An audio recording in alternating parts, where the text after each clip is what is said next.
বন্ধুরা, আজ আমি তোমাদের সাথে শেয়ার করব নিরামিষ একটা রেসিপি। অসাধারণ স্বাদের, ঘরে থাকা কিছু সাধারণ উপকরণ দিয়ে আমি এটা তৈরি করে নিচ্ছি।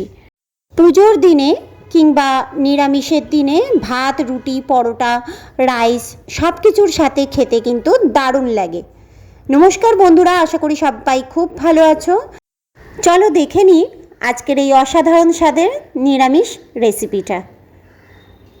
এটা বানানোর জন্য প্রথমে আমি বড় বড় মাপের ফুলকপি কেটে নিয়েছি। ডাঁটাটা কিন্তু খুব বেশি বড় রাখিনি, একটু ছোট ছোট করে রেখেছি। আর ডাঁটাগুলোকে মধ্যিখান থেকে একটু করে কেটে নিচ্ছি। যেহেতু ফুলকপিগুলো আমি বড় বড় পিস করে নিয়েছি, কপিগুলো কিন্তু যেরকম ইচ্ছা মাপ করে কেটে নেওয়া যায়।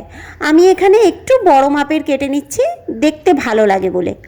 আর ডাঁটাগুলো খুব বড় রাখিনি, দেখো ছোট্ট ছোট্ট রেখেছি। আর মধ্যিখান থেকে একটু করে চাকু দিয়ে চিড়ে দিচ্ছি। এইভাবে কপিগুলো কেটে নিয়ে আমি খুব ভালোভাবে কপিগুলো ধুয়ে নিয়েছি।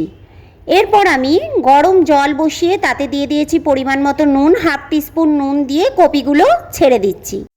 মিনিট খানেক কপিগুলোকে মিডিয়াম ফ্লেমে ফুটিয়ে নেব, যাতে কপির ভেতরের নোংরা বা যে কেমিক্যাল সারগুলো থাকে সেইগুলো নুন জলেতে বেরিয়ে যেতে পারে। 1 মিনিট পর গ্যাসের ফ্লেমটা অফ করে দিয়ে গরম জলেতে কপিগুলো ঢাকা দিয়ে রাখলাম। এরপর আমি পেস্টের জন্য, রেজালা বানাবার জন্য যে পেস্টটা তৈরি করব তার জন্য আমি নিয়ে নিয়েছি 2 টিস্পুনের মতো সাদা তিল, 1 টেবিল স্পুন চিনে বাদাম, মানে নর্মাল যে বাদাম, কাঁচা বাদাম, আর নিয়েছি 15 থেকে 20টা কিশমিশ, আর নিয়েছি 1 টেবিল স্পুন কাজু বাদাম।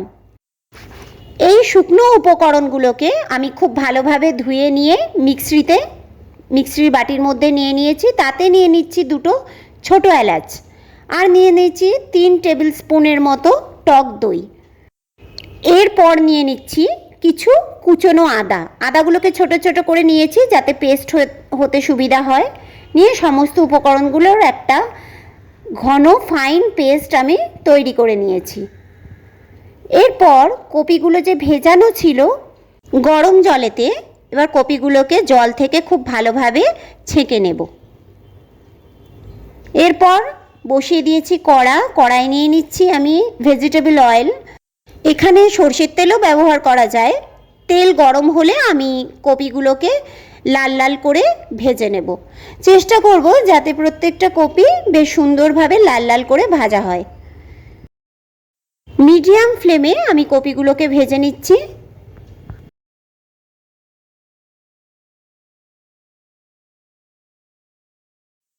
কপিগুলোকে আমি একটা একটা করে উল্টে পাল্টে ভেজে নিচ্ছি। প্রায় ভাজা হয়ে গেছে। কপিগুলো আমি তুলে নিয়েছি। দেখো কপিগুলো ঠিক এইভাবে ভাজা হয়েছে। এরপর ওই কড়াতেই আমি নিয়ে নিচ্ছি সর্ষের তেল।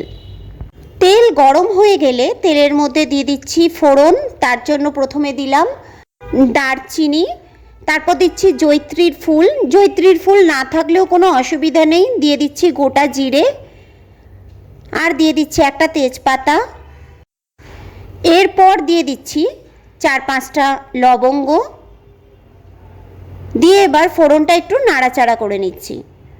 একটা সুন্দর গন্ধ বেরোলে এর মধ্যে আমি দিয়ে দিচ্ছি পেস্টটা কিন্তু দেবার পর গ্যাসের ফ্লেমটা একদম লোতে করে দিয়ে পেস্টটা আমি মিনিট 2-3 নেড়ে নেব। লো ফ্লেমে পেস্টটা কষানোর সময় এর মধ্যে আমি দিয়ে দিচ্ছি কাঁচা পাকা লঙ্কা চিড়ে নিয়ে দিয়ে দিচ্ছি।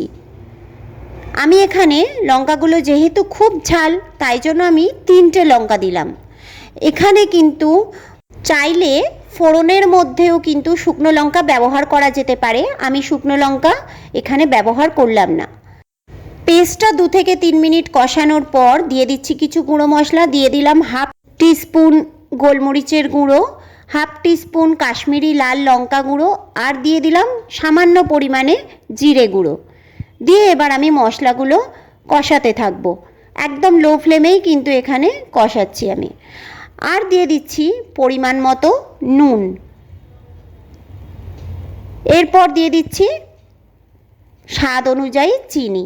যেহেতু নিরামিষ রান্না আর টেস্টটা অ্যাডজাস্টের জন্য মিষ্টি একটু দিতেই হবে।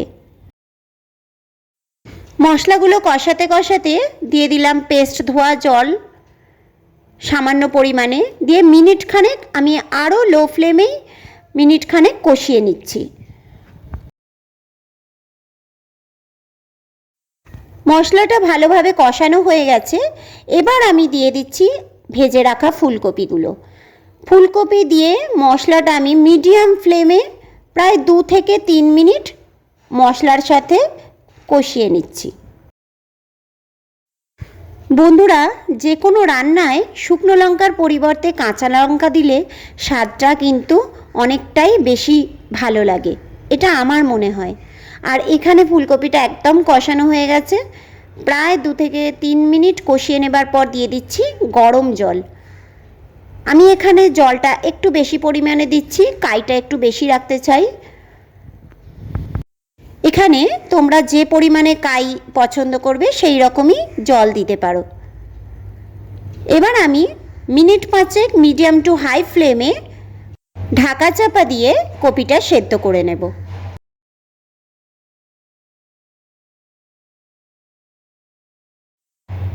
প্রায় মিনিট 5 পর কপিটা একদম সেদ্ধ হয়ে গেছে, রান্নাটা একদম রেডি হয়ে গেছে। এবার আমি রেজালার মধ্যে দিয়ে দেব হাফ টিস্পুনের মতো ঘি।